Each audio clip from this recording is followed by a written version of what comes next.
یہ حاضرین، اب مہمان مقرر سدھارتھ نگر سے تشریف لائے ہوئے ہمارے جو مہمان مقرر ہیں، مقرر خصوصی فضیلت الشیخ حضرت مولانا معراج احمد سلفی حفظہ اللہ سے میں انتہائی ادب کے ساتھ درخواست کرتا ہوں کہ آپ تشریف لائیں اور ہم سامعین سے خطاب کریں۔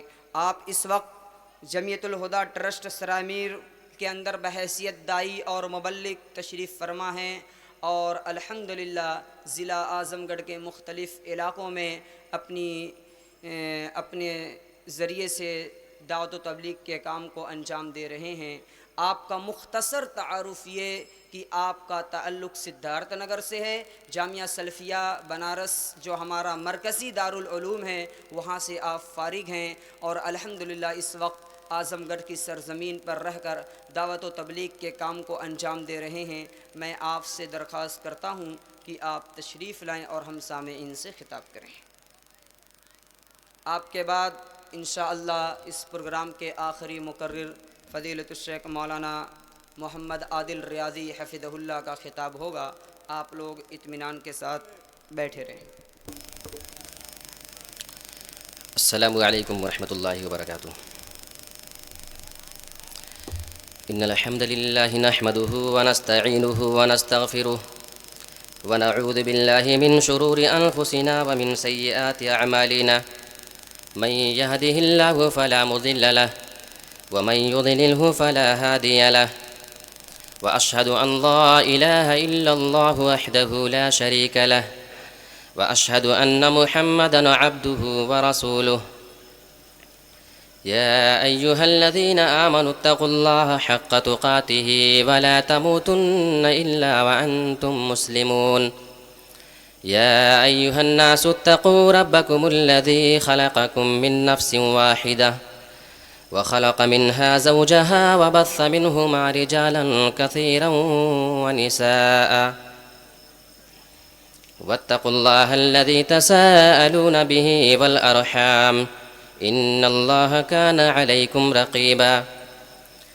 يا أيها الذين آمنوا اتقوا الله وقولوا قولا سديدا يصلح لكم أعمالكم ويغفر لكم ذنوبكم، ومن يطع الله ورسوله فقد فاز فوزا عظيما۔ أما بعد، فإن خير الحديث كتاب الله، وخير الهدي هدي محمد صلى الله عليه وسلم، وشر الأمور محدثاتها، وكل محدثة بدعة، وكل بدعة ضلالة، وكل ضلالة في النار۔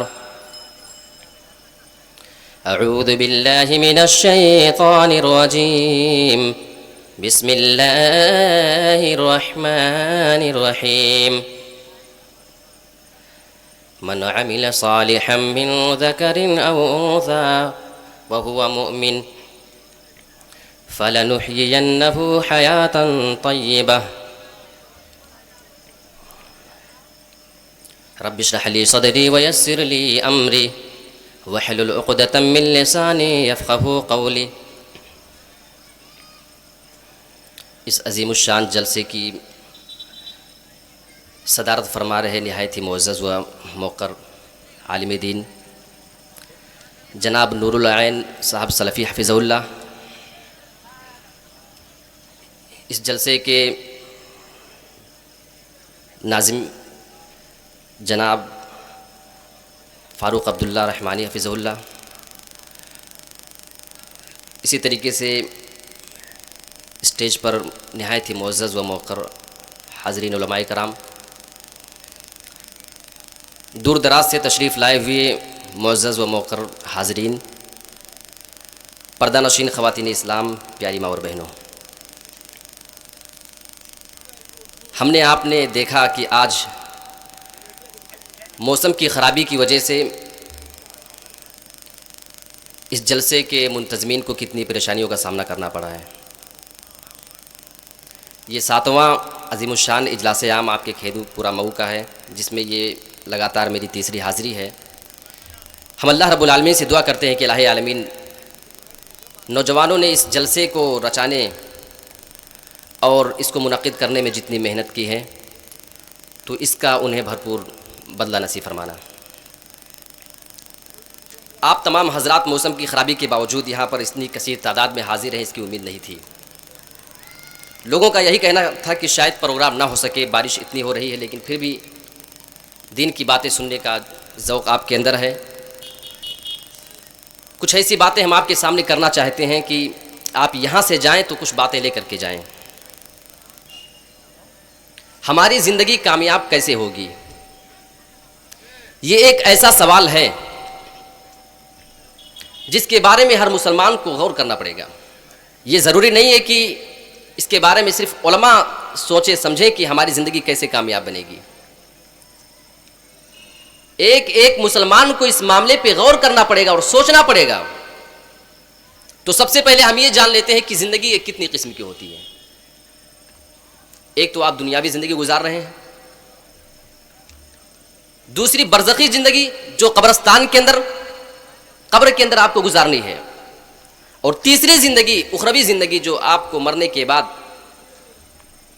جنت میں یا جہنم میں گزارنی ہے۔ سوال یہ پیدا ہوتا ہے کہ ہمیں کون سی زندگی کو کامیاب بنانا ہے، کس زندگی کی کامیابی کے لیے ہم زیادہ تگ و دو کریں، محنت کریں۔ آج اگر ہماری صورتحال دیکھی جائے تو معلوم یہ ہوتا ہے کہ ہم صرف دنیاوی زندگی کے خوگر ہیں، ہم صرف اسی کے متلاشی ہیں، ہم اسی کو بہتر بنانے کے چکر میں دن اور رات گزار رہے ہیں۔ جتنی بھی محنت ہے بس دنیا کی زندگی اچھے سے گزر جائے۔ کیا ہم نے کبھی قبر کی زندگی کو اچھا بنانے کے لیے، کبھی آخرت کی زندگی کو بہترین بنانے کے لیے ہم نے کبھی کوشش کی یا نہیں کی ہے؟ یہ ایک بڑا سوال۔ چند اصول اس کے ہیں۔ ایک انسان اپنے آپ کو گناہوں سے بچا کر کے رکھے۔ اب سوال یہ پیدا ہوتا ہے کہ آپ کو گناہ سے بچانا ہے تو بتانا پڑے گا کہ یہ گناہ ہوتا کیا ہے۔ بھائی آپ اپنے آپ کو گناہ سے کیسے بچائیں گے؟ جب آپ کو معلوم ہوگا کہ ہاں یہ فلاں کام گناہ کا کام ہے، تب اپنے آپ کو آپ اس سے بچا پائیں گے۔ اور گناہ کی تعریف پیش کرنے کے لیے میں صحیح مسلم کی ایک حدیث آپ کے سامنے رکھنا چاہتا ہوں، وہ تعریف آپ کے سامنے خود بخود آ جائے گی۔ وعن النواس بن سمعان رضی اللہ تعالی عنہ قال سألت رسول اللہ صلی اللہ علیہ وسلم عن البر والإثم فقال البر حسن الخلق والإثم ما حاك في صدرك وكرهت ان يطلع عليه الناس، رواہ مسلم۔ حضرت نواس بن سمعان رضی اللہ تعالیٰ عنہ صحابی رسول اللہ کے نبی کے پاس گئے، اللہ کے نبی بتائیے کہ نیکی کس کو کہتے ہیں اور گناہ کس کو کہتے ہیں۔ آپ نے دونوں کی تعریف بیان فرمائی۔ صحابہ کے اندر یہ جذبہ ہوتا تھا کہ معلوم کریں، حالانکہ بڑا سمپل سا سوال لگ رہا ہے نا کہ نیکی کس کو کہتے ہیں، گناہ کس کو کہتے ہیں۔ آپ نے کبھی کسی سے سوال کیا، کسی عالم دین سے، کہ بھائی بتائیے گناہ کیا چیز ہے، ہم گناہ نہیں کرنا چاہتے ہیں۔ آپ تقریر میں بیان کرتے ہیں کہ گناہ کو چھوڑیے، تو یہ گناہ ہے کیا چیز، ہم بھی اس سے بچنا چاہتے ہیں، کیسے بچیں گے جب پتہ ہی نہیں رہے گا۔ اللہ کے نبی نے فرمایا البر حسن الخلق، نیکی اچھے اخلاق کا نام ہے، یعنی کسی آدمی کے ساتھ اچھے اخلاق سے پیش آنا یہ بہت بڑی نیکی کا کام ہے۔ آج مسلمانوں کے درمیان وہ اخلاق کہاں ہے؟ یہ دیگر مسالک جو ہیں ان کی بات آپ چھوڑ دیجئے، اگر آپ سچے اہل حدیث ہونے کا دعویٰ کر رہے ہیں، حقیقت یہ ہے کہ ایک اہل حدیث کے خلاف آپ کے دل میں کینہ ہے۔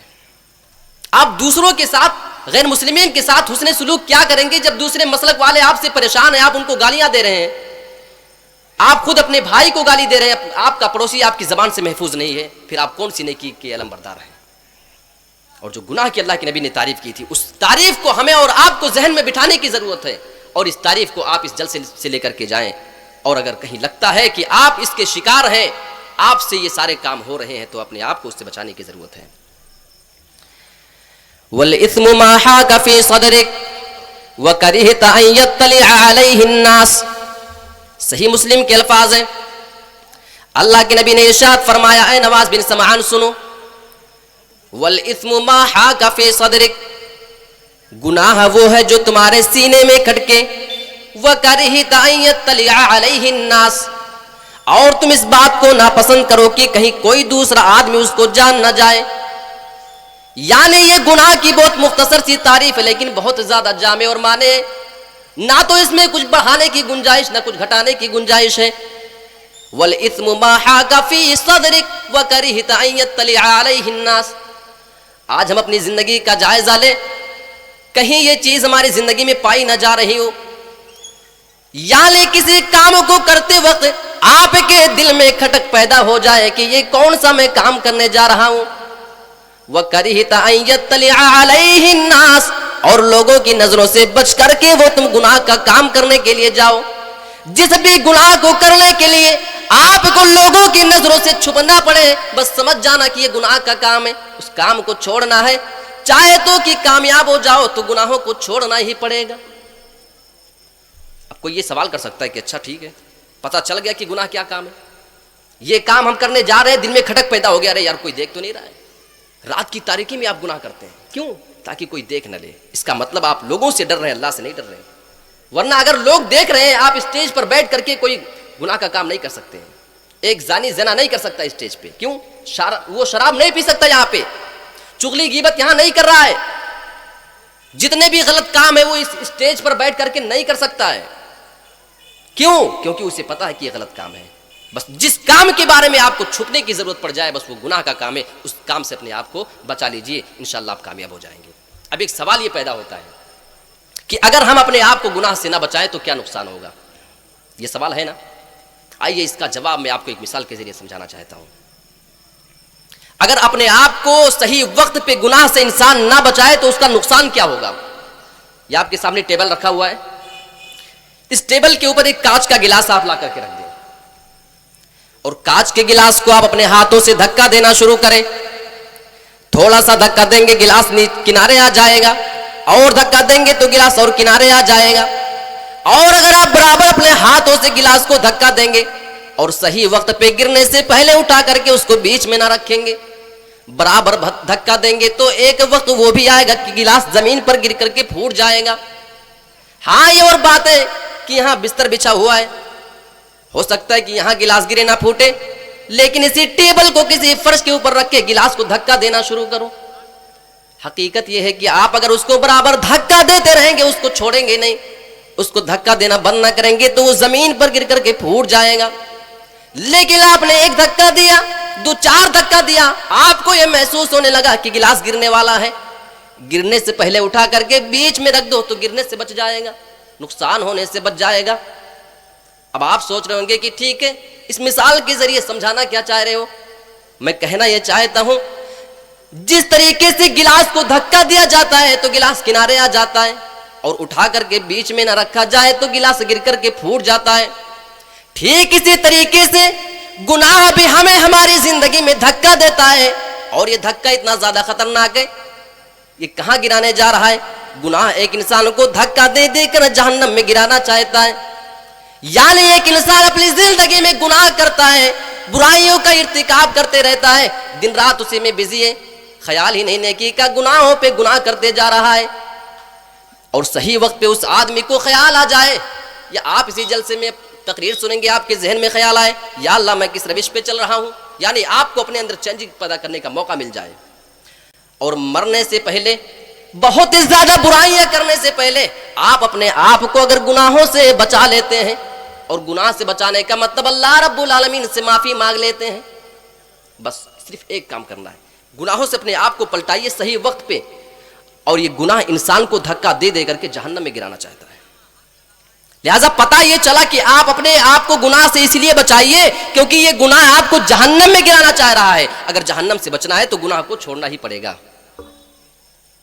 آج ہمارے نوجوان ساتھی کا کثیر تعداد میں آئے ہوئے ہیں، یہ خاص طور سے ہمارے نوجوانوں کے لیے، ویسے تو سارے لوگوں کے لیے بات ہے لیکن خاص طور سے ہمارے نوجوان ہماری اس بات کے مخاطب ہیں. ابن ماجہ کتاب الزہد کے اندر ایک روایت ہے، اللہ کے نبی جناب محمد رسول اللہ صلی اللہ علیہ وسلم نے ارشاد فرمایا کہ میں اپنی امت میں سے ایسے لوگوں کو جانتا ہوں جو قیامت کے دن تہامہ کے پہاڑوں کی مانند بڑی بڑی چمکتی ہوئی نیکیاں لے کر کے آئیں گے، لیکن اللہ رب العالمین ان کی نیکیوں کو گرد و غبار بنا کر کے اڑا دے گا، ان کی نیکی کا صلہ ہی نہیں دے گا، گرد و غبار بنا کر کے اڑا دے گا، ہباء منثورا کر دے گا. حضرت ثوبان رضی اللہ تعالیٰ عنہ وہیں پہ موجود ہیں. جب اللہ کے نبی نے یہ ارشاد فرمایا میں اپنی امت میں سے بہت سارے ایسے لوگوں کو جانتا ہوں جو قیامت کے دن تہامہ کے پہاڑوں کی مانند بڑی بڑی چمکتی ہوئی نیکیاں لے کر کے آئیں گے، لیکن اللہ رب العالمین ان سارے لوگوں کی نیکیوں کو گرد و غبار بنا کر کے اڑا دے گا. حضرت ثوبان سوال کرتے ہیں اللہ کے نبی آپ ہمیں ان کی نشانیاں، ان کی علامتیں بھی بتا دیں تاکہ کہیں انجانے میں ان میں شامل نہ ہو جائیں. انجانے میں ان لوگوں میں ہمارا شمار نہ ہو جائے۔ اب جواب سنیے گا غور سے، کہیں اگر غلطی سے ہمارے اندر وہ چیز پائی جا رہی ہے تو آج سے اس کو چھوڑنے کا عزم کرنا پڑے گا۔ آپ نے ان کی نشانیاں بیان فرمائی ہیں، اما انہم اخوانکم ومن جلدتکم وَيَأْخُذُونَ مِنَ اللَّيْلِ كَمَا تَأْخُذُونَ، اے صوبان وہ تمہارے ہی بھائی ہوں گے اور تمہارے ہی قبیلے اور خاندان کے لوگ ہوا کریں گے۔ وَيَأْخُذُونَ مِنَ اللَّيْلِ كَمَا تَأْخُذُونَ، جس طریقے سے تم لوگ راتوں میں اللہ کی عبادت کرتے ہو وہ سارے لوگ اللہ رب العالمین کی عبادت کرنے والے ہوں گے۔ ہم تو صرف 5 وقت کی نماز پڑھ کے جنت میں جانا چاہ رہے ہیں، یہاں راتوں میں اللہ رب العالمین کی اٹھ اٹھ کر کے عبادت کرنے والے ہیں۔ پھر ان کے اندر ایسی کون سی کمی پائی جائے گی، کس کام کی بنا پہ ان لوگوں کو اللہ رب العالمین ان کی نیکیوں کا صلہ نہیں دے گا؟ جواب سننا چاہتے ہیں، اللہ کے نبی جناب محمد رسول اللہ نے ایسے لوگوں کی نشانیاں بیان فرمائی ہیں، وَلَٰكِنَّهُمْ أَقْوَامٌ إِذَا خَلَوْا بِمَحَارِمِ اللَّهِ انتهكوها، اے صوبان تمہارے بھائی تمہارے قبیلے اور خاندان کے لوگ ہوا کریں گے، راتوں میں وہ سارے کے سارے لوگ اللہ رب العالمین کی عبادت کرنے والے ہوں گے، لیکن برائی یہ ہوگی ان کے اندر، جب یہ لوگ تنہائی میں جایا کریں گے، لوگوں کی نظروں سے چھپ کر تنہائی میں جایا کریں گے۔ وَلَٰكِنَّهُمْ أَقْوَامٌ إِذَا خَلَوْا بِمَحَارِمِ اللَّهِ انتهكوها، رواہ ابن ماجہ فی کتاب الزہد۔ آپ اس حدیث کو دیکھ سکتے ہیں، آپ نے ارشاد فرمایا کہ یہ لوگ جب تنہائی میں جائیں گے تو اللہ کی حرام کردہ چیزوں کا ارتکاب کرنا شروع کر دیں گے۔ ذرا غور کریں ہمارے نوجوان، کہیں آج اس موبائل کے دور میں اس کام میں تو نہیں پھنسے ہوئے ہیں؟ جب انگلی کے ایک معمولی سے ٹچ کی وجہ سے دنیا کی ساری گندگی آپ کے سامنے آ جاتی ہو، کھانا کھانے کے بعد رات میں اپنے کمرے میں چلے جاتے ہو، موبائل آپ کے ہاتھ میں ہے، فری کا نیٹ پیک بھی ہے، جتنا چاہو دیکھ لو، کوئی ٹینشن نہیں، ختم ہو جائے گا تو 12 بجے کے بعد پھر سے واپس آ جائے گا۔ اس کھلے ہوئے ایڈوانس دور میں کہیں آج ہمارا نوجوان غلط چیزوں میں ملوث نہیں نظر آ رہا ہے؟ ہمارے نوجوان ساتھیوں تدبر کرو، غور سے سوچنے کی کوشش کرو، کہیں یہ آپ کا موبائل آپ کو اسی کام میں ملوث نہیں کر رہا ہے؟ 1450 سال پہلے جناب محمد رسول اللہ نے ایسے لوگوں کی نشانیاں بیان فرما دی ہیں۔ اب نوجوان یہ نہ سمجھے کہ خالی بس یہی موبائل، جتنی بھی برائیاں ہیں بس تنہائی میں جانے کے بعد اس برائی کا ارتکاب کیا جائے تو وہ لوگ اس کام میں شامل مانے جائیں گے۔ گناہ کا کام، اس سے اپنے آپ کو بچانا ہے، آج ہم نہیں بچ پا رہے ہیں۔ ہم اس سماج میں اگر وہ چیز کہنا چاہیں تو شاید مشکل نظر آ رہی ہے کہ یار یہ اتنا گنہگار انسان کیسے گناہوں سے بچے گا۔ اٹھائیے آپ واقعات اور اس کی روشنی میں آپ اپنے آپ کو دیکھنے کی کوشش کریں۔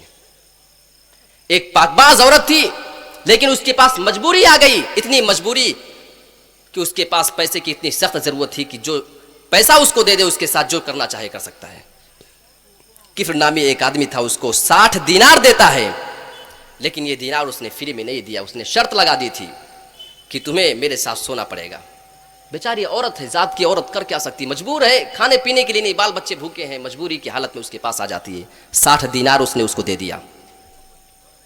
لیکن جب یہ آدمی اس عورت کے ساتھ غلط کام کرنے کے لیے تنہائی میں جا رہا ہے، جب وہ تنہائی میں گیا تو یہ عورت پھوٹ پھوٹ کر کے رونا شروع کر دیتی ہے، مارے ڈر کی وجہ سے کانپ رہی تھی، وہ عورت بار بار روتے جا رہی تھی، اس کی آنکھوں میں آنسو تھے۔ کفل نے سوال کیا کہ کیا بات ہے، تم اتنا رو کیوں رہی ہو، کون سی گھبرانے کی بات ہے، یہاں تو کوئی دیکھنے والا نہیں ہے۔ اس عورت نے جواب دیا کہ آج تک میں نے کبھی اپنی زندگی میں ایک کام نہیں کیا ہے، آج مجھے مجبوری نے، روپے اور پیسے کی لالچ نے اور اس بے صبری اور بے استقلالی کی وجہ سے اس کام کے لیے تیار ہو گئی ہوں۔ مجھے اللہ رب العالمین کا خوف ہے، وہ اللہ رب العالمین مجھے دیکھ رہا ہے، میں اس کی غلام ہوں، اس کی بندی ہوں، اور وہ مجھے اس وقت دیکھ رہا ہے، میں اس کی نظروں کے سامنے یہ غلط کام کرنے جا رہی ہوں، اس کام کی وجہ سے مجھے ڈر لگ رہا ہے۔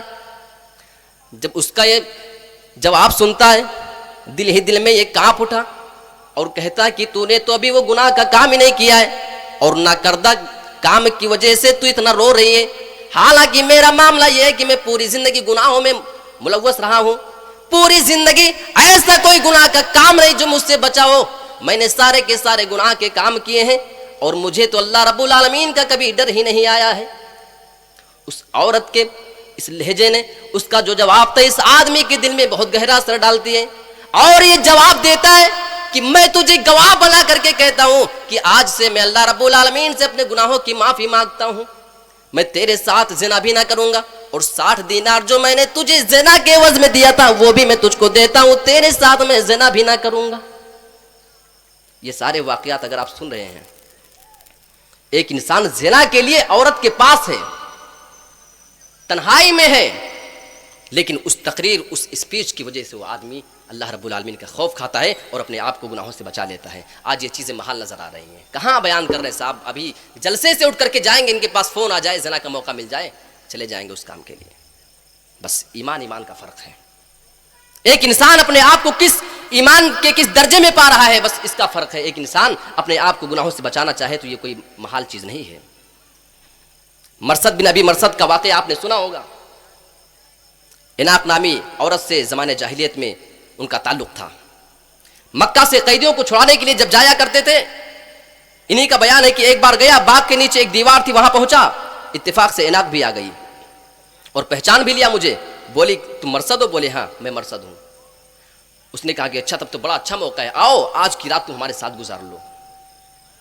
مرثد نے جواب دیا کہ اب میں اللہ رب العالمین پر ایمان لے آیا ہوں، اور اللہ رب العالمین پر ایمان لانے کے بعد میں یہ کام نہیں کر سکتا ہوں، کیونکہ اللہ رب العالمین نے زنا کو حرام قرار دے دیا ہے، اور جس چیز کو اللہ رب العالمین نے حرام قرار دے دیا ہے میں اس کو کر نہیں سکتا ہوں، میں تیرے ساتھ زنا نہیں کر سکتا ہوں۔ آخر انجام یہ ہوتا ہے، وہ عورت شور مچاتی ہے کہ مکہ سے قیدیوں کو آزاد کر کے یہی آدمی چھڑا کر کے لے جاتا ہے، اور لوگ ان کے پیچھے ایسا دوڑے۔ ان کا یہ بیان ہے کہ ایک کنویں کے نیچے میں جا کے چھپ گیا، اور سارے لوگ ہم کو دیکھ رہے تھے، لیکن اللہ نے ان کی نظروں پہ پردہ ڈالا ہوا تھا، لوگ پیشاب کر رہے تھے، اوپر سے پیشاب کے چھینٹے ان کے اوپر آ رہے تھے، لیکن اللہ رب العالمین نے ان کی نظروں کو پکڑ رکھا تھا، وہ دیکھ نہیں پا رہے تھے۔ یہ فائدہ بھی ہوتا ہے گناہ چھوڑنے کا، ہاں وقتی طور کے لیے مصیبت آپ کے اوپر آ سکتی ہے، آپ کو ایسا لگے، یہ ہو سکتا ہے۔ اس سے پہلے کہ مزید میں آگے بڑھوں،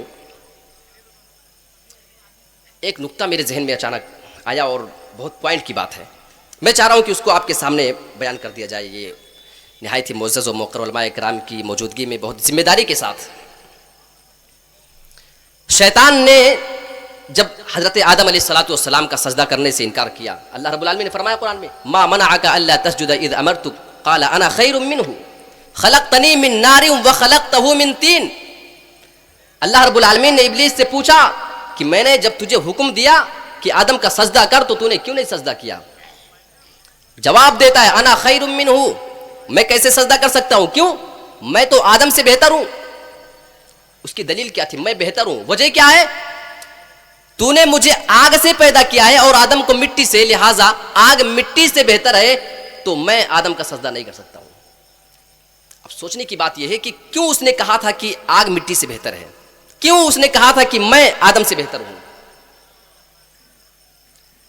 اس کی دلیل جو تھی وہ اس طرح تھی کہ اگر آگ جلائی جائے، کہیں بھی آگ اگر لگا دی جائے تو آگ کی فطرت میں ہے کہ وہ اوپر جائے گی، آگ کی فطرت میں علو ہے، رفعت ہے، بلندی ہے۔ آگ اگر جلا دیجیے تو آگ کبھی نیچے نہیں جائے گی، ہاں دائیں بائیں تھوڑی سی جائے گی، لیکن پھر بعد میں وہ اوپر اٹھ کے چلی جائے گی۔ تو اس کی فطرت میں بلندی ہے، اور آپ ایک مٹھی مٹی لے لیں اور اس کو چھوڑ دیں تو وہ اوپر کبھی نہیں جائے گی، وہ اس کو چھوڑتے ہی نیچے گرنا شروع ہو جائے گی۔ اگر آپ مٹی کو اوپر پھینک بھی دیں گے تھوڑی دور جا کے نیچے آ جائے گی۔ تو پتہ یہ چلا کہ مٹی یہ پستی ہے، اس کی فطرت میں پستی ہے، نیچے جانا اس کی فطرت میں ہے، اور آگ اوپر جاتی ہے، اس کی فطرت میں اونچائی بلندی ہے، لہٰذا اس نے کہا تھا کہ میں بہتر ہوں۔ تو اس کی دلیل تو صحیح نظر آ رہی ہے، کیا خیال ہے؟ پھر تو وہ صحیح کہہ رہا تھا نا کہ میں تو بہتر ہوں، کیونکہ میں آگ سے پیدا ہوا ہوں، آگ اونچے جاتی ہے، لہٰذا وہ بہتر ہے مٹی سے۔ لیکن اس کی یہ دلیل باطل تھی۔ قیاس تو لگایا، اول من قاس ابلیس، سب سے پہلے جو قیاس لگایا دین کے معاملے میں، اٹکل لگایا، وہ ابلیس تھا، لیکن اس کی یہ دلیل اور اس کا یہ قیاس باطل ہے۔ آئیے ذرا اس کو بھی سمجھ لیتے ہیں۔ اگر آپ کہیں مٹی کا ڈھیر ہو اور آپ اس پر ماچس سلائی لگا کر کے اس کو جلانا چاہیں تو آپ چاہے سینکڑوں سلائی جلا ڈالیں گے، ہاں اس کے اوپر آپ مٹی کا تیل نہ ڈالیں، پیٹرول نہیں، ڈیزل نہیں، کوئی کیمیکل نہیں، کوئی دوسری خارجی چیز مت ڈالیے، صرف مٹی ہو، بس مٹی کا ڈھیر، اور اس کے اوپر سلائی لگاتے رہیے، پوری زندگی آپ آگ لگاتے رہ جائیں گے، وہ آگ کبھی بھی اس مٹی کو نہیں جلا سکتی ہے تنہا۔ لیکن اگر کسی جگہ پہ آگ لگ جائے، آپ پیٹرول پمپ پہ دیکھ لیں، وہاں پہ بالٹی میں بالو اور مٹی رکھے ہوئے ہوتے ہیں، کسی جگہ آگ لگ جائے، آگ چاہے کتنی زیادہ شعلے مار رہی ہو، وہاں پہ اگر کثیر مقدار میں مٹی کو ڈال دیا جائے تو اس بات کی گارنٹی دی جا سکتی ہے کہ وہ مٹی آگ کو بجھا دے گی، آگ کو دبا دے گی، اس کو ختم کر دے گی، نیست و نابود کر کے رکھ دے گی۔ آپ یہاں پہ آگ جلا دیں اور بہت زیادہ مٹی لا کر کے اس آگ کے اوپر ڈال دیں، پھر کیا مجال کی وہ مٹی کے اوپر سے آگ جل جائے؟ یعنی پتہ یہ چلا کہ مٹی وہ اس کو دبا کر کے اس کو نیست و نابود کر سکتی ہے، لیکن کبھی آگ بذات خود تنہا بغیر کسی خارجی مدد کے مٹی کو نہیں جلا سکتی ہے۔ تو پتہ یہ چلا کہ جو ابلیس نے قیاس لگایا تھا کہ میں بہتر ہوں، اس کی وہ دلیل باطل تھی۔ یہ پوائنٹ میں آپ کو بتانا چاہ رہا تھا، میرے ذہن میں بہت دیر سے چل رہا تھا۔ آئیے آگے اب چلتے ہیں کہ ہمیں اپنی زندگی کو کامیاب بنانے کے لیے اور کون سا عمل کرنا پڑے گا۔ ایک انسان کو توبہ کا اہتمام کرنا پڑے گا، توبہ اور استغفار۔ اور یہ جو توبہ اور معافی ہے نا، یہ ایک فطری بات ہے کہ انسان جب غلطی کرتا ہے تو فوراً معافی مانگ لیتا ہے۔ پتہ نہیں کیا انسان گناہ کر کے اللہ سے معافی نہیں مانگتا، یہی چیز ہے۔ لیکن انسان جب بسوں میں چلتا ہے، بھیڑ کافی زیادہ، اس کا پیر غلطی سے کسی آدمی کے پیر پہ لگ جائے، فوراً سوری بول دیتا، بھائی معاف کرنا۔ آپ ٹرین میں جا رہے ہیں، بہت بھیڑ باڑ ہے، آپ چل رہے ہیں، انجانے میں آپ کا پیر کسی آدمی کے پیر پہ لگ جاتا ہے، آپ بولتے سوری معاف کرنا بھائی۔ ایسا ہوتا ہے کہ نہیں ہوتا ہے؟ یعنی آپ کی فطرت میں ہے کہ آپ فوراً غلطی کر کے، حالانکہ آپ نے جان بوجھ کر کے پیر نہیں رکھا، لیکن پھر بھی آپ کیوں معافی مانگ رہے ہیں؟ کیونکہ آپ کو پتا ہے یار معافی مانگ لینا چاہیے، غلطی ہو گئی ہے۔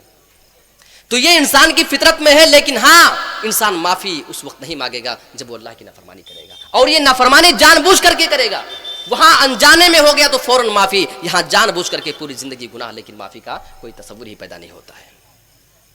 اس کا فائدہ قرآن مجید کے اندر آپ دیکھ لیں، وَتُوبُوا إِلَى اللَّهِ جَمِيعًا أَيُّهَا الْمُؤْمِنُونَ لَعَلَّكُمْ تُفْلِحُونَ۔ جتنے بھی لوگ اپنے آپ کو مسلمان اور مومن سمجھتے ہیں وہ اس آیت کے مصداق ہیں، اس آیت کے مخاطب ہیں۔ اے ایمان والو، تم اللہ رب العالمین سے توبہ کرو، کیا فائدہ ملے گا؟ لعلکم تفلحون، تاکہ تم کامیاب ہو جاؤ۔ یعنی اللہ رب العالمین نے کامیابی کو توبہ کے ساتھ مشروط کر دیا ہے۔ آپ کو کامیاب ہونا تو اپنی زندگی میں اپنے گناہوں سے توبہ کرنا ہی کرنا پڑے گا۔ ایک انسان یہ سوچ سکتا ہے ہم توبہ کر کے کامیابی کیسے پا سکتے ہیں؟ آئیے ایک مثال کے ذریعے سمجھ لیں۔ آپ یہاں سے اٹھیں، آپ کو جانا ہو بائیں جانب لیکن راستہ نہ پتا ہو، آپ دائیں جانب چلنا شروع کر دیں، 2-4-10 کلومیٹر آپ چلے جائیں گے لیکن اپنی منزل تک نہیں پہنچ سکتے ہیں۔ کسی آدمی نے آپ کو بتایا کہ آپ کہاں جا رہے ہو، راستہ بھٹک چکے ہو، اس راستے کو نہیں بلکہ فلاں راستے کو پکڑو تب تم منزل پر پہنچو گے۔ اگر آپ اس راستے کو چھوڑ کر کے صحیح وقت پہ دوسرے راستے کو اختیار کریں گے تب اپنے سفر میں کامیاب سمجھے جائیں گے۔ لیکن آپ کہیں نہیں صاحب ہم اس راستے پہ جائیں گے، تو چلتے رہیے پوری زندگی، آپ اپنی منزل تک نہیں پہنچ سکتے ہیں۔ ہاں آپ کو پتا چل گیا یہ راستہ غلط ہے، فلاں راستے کو پکڑو وہاں پہنچ جاؤ گے، آپ نے پکڑا پہنچ گئے۔ پتا یہ چلا کہ غلط راستے کو جب تک انسان چھوڑ کر کے صحیح راستے کو نہیں پکڑے گا، اس وقت تک وہ انسان اپنے اس سفر میں اپنی جو اس کی منزل تھی اس میں وہ کامیاب نہیں ہو سکتا ہے۔ اسی طریقے سے ایک انسان جب تک گناہ کرتا رہے گا، جب تک غلط راستے پہ چل رہا ہے، وہ انسان کامیاب نہیں ہو سکتا ہے، کبھی جنت کے راستے پہ نہیں جا سکتا ہے۔ ہاں اس کو اگر احساس ہو جائے کہ یہ سارے گناہ کے کام ہم سے ہو رہے ہیں، یہ فلاں فلاں برائیاں، اس کو وقت پہ احساس ہو جائے اور وہاں پہ پلٹے، اور پلٹنے کا مطلب یہ ہوا کہ اللہ رب العالمین سے معافی مانگے، توبہ کرے، اللہ رب العالمین غلطی ہو گئی معافی مانگتا ہوں، تب وہ انسان اپنی زندگی میں اس سفر میں کامیاب کہا جائے گا۔ تو پتہ یہ چلا کہ ایک انسان کو کامیاب ہونا ہے تو اس آدمی کو توبہ کا اہتمام کرنا ہی پڑے گا۔ اس تعلق سے صحیح مسلم کی ایک حدیث آپ کے سامنے میں رکھنا چاہ رہا ہوں، اس لیے کہ انسانوں کے اندر بڑی لاپرواہی ہے توبے کے تعلق سے۔ اللہ رب العالمین ایک انسان کو معاف کرنے کے لیے کس کس طریقے سے بہانے تلاش کرتا ہے کہ میرا بندہ شاید اب آ کر کے معافی مانگ لے۔ صحیح مسلم کی وہ حدیث ہے، ان اللہ عز وجل یبسط یدہ باللیل لیتوب مسیء النہار ویبسط یدہ بالنہار لیتوب مسیء اللیل حتی تطلع الشمس من مغربها، رواہ مسلم۔ اللہ کے نبی نے ارشاد فرمایا اللہ رب العالمین رات کے وقت اپنے ہاتھ کو پھیلاتا ہے، اپنے دست کو دراز کرتا ہے۔ یا اللہ کیا مقصد ہوتا ہے؟ تو اپنے ہاتھوں کو کیوں پھیلا رہا ہے؟ تجھے کون سی ضرورت پیش آ گئی ہے؟ آپ نے فرمایا لیتوب مسیء النہار، تاکہ کسی آدمی نے اگر دل میں کوئی گناہ کا کام کر لیا ہے تو اللہ رب العالمین کے پاس رات میں آ کر کے معافی مانگ لے۔ اور اللہ رب العالمین اس آدمی کی ساری غلطیوں کو معاف کر دے. وَيَبْسُطُ يَدَهُ بِالنَّهَارِ لِيَتُوبَ مُسِيءُ اللَّيْلِ. اسی طریقے سے دن کے وقت اللہ اپنے ہاتھوں کو پھیلاتا ہے. مقصد یہی ہوتا ہے کہ کوئی آدمی اگر رات کی تاریکی کو سمجھ کر کے کہیں غلطی کر بیٹھا ہو، آئے دن میں اللہ رب العالمین سے معافی مانگ لے. آپ سوچ رہے ہوں گے اللہ کیا ایک ہفتے کا آفر ہے، ایک مہینے کا، ایک سال کا؟ نہیں، صرف رمضان میں نہیں. اللہ کے نبی نے فرمایا حتی تطلع الشمس من مغربها، رواہ مسلم. یہاں تک کہ جب سورج پچھم سے نکل جائے گا تب اللہ رب العالمین ہاتھ نہیں پھیلائے گا. یعنی اس وقت تک، سورج پچھم سے نکلتے وقت یعنی قیامت کے قائم ہوتے وقت تک اللہ رب العالمین اپنے ہاتھ کو، اپنے دست کو دراز کرتا ہے. بس یہی مقصد ہوتا ہے کہ میرا گنہگار بندہ آئے اور معافی مانگ لے. اور ایک انسان کی زندگی میں کبھی کبھی چھوٹی چھوٹی چیزیں بھی بہت کارگر ثابت ہو جاتی ہیں. عبد المالک مجاہد ایک بڑے عالم دین، ان کا یہ بیان ہے کہ ایک بار میں لمبے سفر سے واپس ہو رہا تھا، جہاز کا سفر تھا. میں بیٹھا ہوا تھا، کافی نوجوان ہمارے پاس بیٹھے تھے، گپ شاکے میں مصروف تھے، وہ لوگ اپنا بات چیت کر رہے تھے. میں نے قرآن نکالا اور اس کو پڑھنا شروع کر دیا. بہت سارے نوجوان جو دور بیٹھے ہوئے تھے، کوئی اخبار پڑھنے لگا، کوئی کچھ کر رہا، کوئی بات چیت اپنا بزی ہیں. لیکن ان کا بیان ہے کہ میں جب قرآن پڑھنا چالو کیا، میرے بغل میں ایک نوجوان بیٹھا ہوا تھا، قرآن پڑھ رہا ہوں، بار بار وہ سن رہا تھا، اور تھوڑی دیر کے بعد وہ کہتا کہ بس اس سے زیادہ میرے اندر سننے کی طاقت نہیں. میں نے قرآن پڑھنا بند کر دیا کہ اس کو بہت تکلیف محسوس ہو رہی ہے قرآن پڑھنے کی وجہ سے. تھوڑی دیر کے بعد میں خاموشی کے ساتھ پھر قرآن کو نکال کے پڑھنے لگا. وہ نوجوان تھوڑی دیر سننے کے بعد کہتا بس اس سے زیادہ میرے اندر سننے کی طاقت نہیں. اور یہ کہنے کے بعد وہ نوجوان نکلتا ہے، باتھ روم کی جانب چلا جاتا ہے. وہاں پہ 2-4-10 منٹ کے بعد واپس آتا ہے اور چپ چاپ اپنی سیٹ کے اوپر آ کر کے بیٹھ جا رہا ہے، اور خاموشی کے ساتھ بیٹھا، کچھ بول بھی نہیں رہا ہے. میں سوچ رہا ہوں اللہ جانے اس کے دل میں کون سی ہلچل پیدا ہو رہی ہے. تھوڑی دیر کے بعد وہ نوجوان ان سے کہتا ہے میں اتنا بڑا گنہگار انسان ہوں، 3 سال ہو چکے ہیں میں نے اپنی پیشانی کو کبھی زمین پہ نہیں رگڑا ہے. 3 سال ہو گئے میں نے ایک سجدہ تک نہیں کیا ہے، اور نماز روزہ یہ ساری چیزیں تو مجھ سے بالکل چھوٹی ہوئی ہیں. اور 1 مہینے کا مسلسل میرا سفر تھا. اس مہینے میں نہ جانے میں نے کتنے حرام اور حلال کی روزیاں حاصل کی ہیں. لیکن جب آپ نے قرآن کو پڑھنا چالو کیا، قرآن پڑھنا اسٹارٹ کیا، تو یہ پوری کی پوری دنیا میری نظروں میں حقیر ہو گئی تھی. میری نظروں میں بالکل حقیر اور کمتر چیز ہو گئی تھی. اور میں یہ سوچنے لگا کہ اللہ میں کب تک ان سارے گناہوں کے کام میں ملوث رہوں گا، میں اس سے کب باز آؤں گا. بہت زیادہ گنہگار انسان ہوں. انہوں نے کہا اللہ کے بندے کیا تمہیں اللہ رب العالمین کی مغفرت کے بارے میں اندازہ نہیں؟ اس نے کہا کیا اللہ ہمارے گناہوں کو بھی معاف کرے گا؟ میں تو بہت بڑا گنہگار ہوں. انہوں نے کہا کہ قرآن مجید کی وہ آیت کیا تم نے نہیں سنی ہے؟ اور قرآن مجید کی وہ آیت اس کے سامنے پیش کی. اس کے بعد سے اس کی دنیا بدل گئی. قل یا عبادی الذین اسرفوا علی انفسہم لا تقنطوا من رحمت اللہ ان اللہ یغفر الذنوب جمیعا. اے میرے نبی آپ میرے ان بندوں سے کہہ دو جنہوں نے گناہ کر کر کے اپنے نفسوں کے اوپر ظلم کر رکھا ہے، جن کو یہ لگتا ہے کہ میں اتنا بڑا گنہگار ہوں کہ میں نے خود اپنے نفسوں کے اوپر ظلم کر رکھا ہے، کیا کہنا ہے؟ لا تقنطوا من رحمت اللہ. اے گنہگاروں تم اللہ رب العالمین کی رحمت سے مایوس نہ ہو جاؤ، تمہیں مایوس ہونے کی ضرورت نہیں. گنہگار سوچے گا اللہ مایوس کی نہ ہو، میں نے تو آج تک اپنی پوری زندگی میں کبھی کوئی نیکی نہیں کی ہے، سارے گناہ کے کام ہم نے کر رکھے ہیں، بھلا کیسے نہ مایوس ہو؟ گناہ کرنے کے بعد انسان مایوس ہی تو ہو جاتا ہے. کیوں نہ مایوس ہو؟ جواب ملتا ہے ان اللہ یغفر الذنوب جمیعا. اللہ رب العالمین تو سارے کے سارے گناہوں کو معاف کرنے کے لیے تیار ہے. کیا جو سارے گناہوں کو معاف کر دے کہیں اس سے مایوس ہوا جاتا ہے؟ آپ کسی آدمی کی غلطی کریں، آپ کو پتا چل جائے وہ آدمی آپ کو بار بار بلا رہا ہو کہ فلاں تم نے کام کر دیا، میرا نقصان کر دیا ہے، آ کر کے معافی مانگ لو، کوئی سزا نہیں، معاف کر دوں گا، بس آ کے معافی مانگ لو. اگر وہ آدمی معافی نہ مانگنے آئے تو غلطی کس کی ہے؟ اسی آدمی کی غلطی مانی جائے گی جو آدمی جانتا ہے کہ معاف کر دے گا لیکن اس کے باوجود آتا نہیں ہے. انسان کبھی کبھی چھوٹی چھوٹی چیزوں کی وجہ سے بھی پھنس جاتا ہے، اور بہت سارے لوگ کہنے دیجئے بلکہ اکثریت اس چھوٹی سی زبان کی وجہ سے پھنسے ہوئے ہیں. آئیے 3 حدیثیں آپ کے سامنے اس تعلق سے پیش کرتا ہوں. وعن ابن مسعود رضی اللہ تعالی عنہ قال قال رسول اللہ صلی اللہ علیہ وسلم علیکم بالصدق فإن الصدق يهدي إلى البر وإن البر يهدي إلى الجنة وما يزال الرجل يصدق ويتحرى الصدق حتى يكتب عند الله صديقا وإياكم والكذب فإن الكذب يهدي إلى الفجور وإن الفجور يهدي إلى النار وما يزال الرجل يكذب ويتحرى الكذب حتى يكتب عند الله كذابا. متفق علیہ. اس حدیث کو سنیے، چھوٹی سی حدیث ہے لیکن ایک انسان کے لیے بڑے کام کی حدیث ہے. اس حدیث کی وجہ سے آپ جنت اور جہنم کے مناظر طے کر سکتے ہیں. آپ نے ارشاد فرمایا علیکم بالصدق، سچائی کو لازم پکڑو. لیکن آج مسلمان سچا کہاں ہے؟ فون کر لو کہاں پہنچے، ابھی گھر سے نہیں نکلے لیکن بس 1 منٹ میں پہنچ گئے. آج مسلمان سچ کہاں بولتا ہے؟ یہی تو اللہ کے نبی نے فرمایا تھا علیکم بالصدق.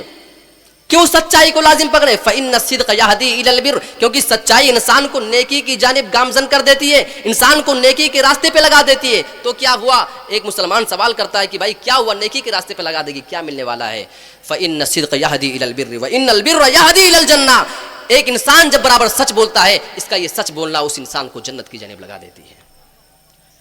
ایک زبان کے استعمال کی وجہ سے اگر آپ جنتی ہو جائیں، یہ حدیث آپ کو معمولی لگ رہی ہے. وما يزال الرجل يصدق ويتحرى الصدق، ایک آدمی برابر سچ بولتے رہتا ہے اور سچائی کی تلاش میں اس کی ٹو میں رہتا ہے. حتى يكتب عند الله صديقا، یہاں تک کہ اللہ رب العالمین کے پاس اس آدمی کا نام سچوں میں لکھ دیا جاتا ہے، اس آدمی کا نام صدیق لکھ دیا جاتا ہے کہ یہ آدمی جب بھی اپنی زبان کھولتا ہے یہ سچی باتیں بولتا ہے. میرے بھائیو، ہم بھی اپنے آپ کو اس میں شامل کر رہے ہیں، اور جتنے بھی لوگ ہیں سارے لوگ اپنے آپ کو اس حدیث کی روشنی میں جانچنے کی کوشش کریں. جب بھی آپ کی زبان کھلے تو سچی باتیں نکلیں، آپ کی زبان سے کبھی جھوٹی بات نہ نکلنے پائے. اللہ کی قسم آپ کا نام اللہ رب العالمین کے پاس سچوں میں لکھ دیا جائے گا. ھذا الرجل الصادق، یہ آدمی سچا ہے، جھوٹ کبھی نہیں بولتا ہے. اللہ کے پاس جس کے بارے میں گواہی دے دی جائے اس آدمی کی کامیابی کے بارے میں کوئی شک نہیں کر سکتا ہے. کامیاب ہونا ہے تو اس راستے کو اختیار کرنا پڑے گا. ہاں، اس حدیث کا دوسرا پہلو بھی ہے، وہ پہلو بھی آپ اپنے سامنے رکھنے کی کوشش کریں. کامیاب ہونا ہے تو اس کام کو چھوڑنا پڑے گا. اب وہ حدیث کے آگے کے الفاظ، وَإِيَّاكُمْ وَالْكَذِبَ، اپنے آپ کو جھوٹ سے بچاؤ. فَإِنَّ الْكَذِبَ يَهْدِي إِلَى الْفُجُورِ، کیونکہ جھوٹ انسان کو فسق و فجور کی جانب لے کر کے جاتا ہے. وَإِنَّ الْفُجُورَ يَهْدِي إِلَى النَّارِ، اور ایک آدمی برابر جب جھوٹ بولتا ہے، جھوٹ اس کو گناہ کی جانب لے جاتا ہے اور گناہ اس کو جہنم کی جانب لے کر کے جاتا ہے. کتنے لوگ ہیں جو اپنی زندگی میں روزانہ جب تک 200-400 جھوٹ نہ بول لیں ان کا تو کھانا نہ ہضم ہوتا. ایسے لوگ ذرا غور کریں. کچھ لوگ ہوتے ہیں جن کا نام ہی جھوٹا پڑا ہوتا ہے. اچھا آپ کس کی بات کریں؟ وہ فلاں، ارے یار وہ تو بہت جھوٹا آدمی ہے. یعنی لوگ بھی جانتے ہیں کہ اس آدمی کی بات ہے تو آپ یقین نہیں کر سکتے ہیں. جب آپ کے درمیان یہ بات مشہور ہے تو اللہ کے پاس اس آدمی کا کیا معاملہ ہوتا ہوگا؟ وَمَا يَزَالُ الرَّجُلُ يَكْذِبُ وَيَتَحَرَّى الْكَذِبَ حَتَّى يُكْتَبَ عِندَ اللَّهِ كَذَّابًا. ایک آدمی برابر اپنی زبان سے جھوٹ بولتے رہتا ہے اور جھوٹ کی تلاش میں رہتا ہے، جھوٹ کی ٹو میں لگا رہتا ہے. حَتَّى يُكْتَبَ عِندَ اللَّهِ كَذَّابًا، یہاں تک کہ اس آدمی کا نام اللہ کے پاس جھوٹوں میں لکھ دیا جاتا ہے. اس آدمی کے لیے کتنی بڑی شرم کی بات ہے کہ اس آدمی کا نام اللہ کے پاس جھوٹوں میں لکھ دیا جائے. یعنی یہ انسان جب بھی اپنی زبان کھولتا ہے اپنی زبان سے یہ جھوٹی باتیں نکالتا ہے. صحیح بخاری مسلم کے الفاظ ہیں. میرے بھائیو، اس حدیث پہ نہیں عمل کریں گے تو کون سی حدیث آپ کے سامنے پیش کی جائے؟ آج ہماری زبان کی وجہ سے نہ جانے کتنے لوگ جہنم کے ایندھن بنے جا رہے ہیں لیکن ان کو احساس نہیں ہوتا ہے. آئیے ایک اور حدیث آپ کے سامنے رکھ دیتے ہیں. اللہ کے نبی صلی اللہ علیہ وسلم جب معراج کے موقع پہ گئے وہاں بہت سارے مناظر اللہ کے نبی نے دیکھے تھے. آپ ایک واقعہ بیان فرما رہے ہیں. لما عرج بی مررت بقوم لهم اظفار من نحاس يخمشون وجوههم وصدورهم فقلت من هؤلاء يا جبريل قال الذين يأكلون لحوم الناس ويقعون في أعراضهم. اللہ کے نبی نے ارشاد فرمایا جب مجھے معراج کرایا گیا، مجھے سفر معراج پہ لے کر کے گئے، میں نے وہاں پہ دیکھا چند ایسے لوگوں کے پاس سے میرا گزر ہوا. مررت بقوم لهم اظفار من نحاس، ان کے تانبے کے ناخن تھے. کیسے ناخن؟ یہ ہمارے ناخن کس چیز کے؟ تانبے کے، لوہے کے نہیں. ان سارے لوگوں کے ناخن تانبے کے تھے. یخمشون وجوہہم وصدورہم، اور وہ لوگ اپنے تانبے کے ناخن سے جو نہایت ہی بھیانک تھے اپنے چہروں کو اور اپنے سینوں کو نوچتے جا رہے تھے. یعنی اپنے ناخن سے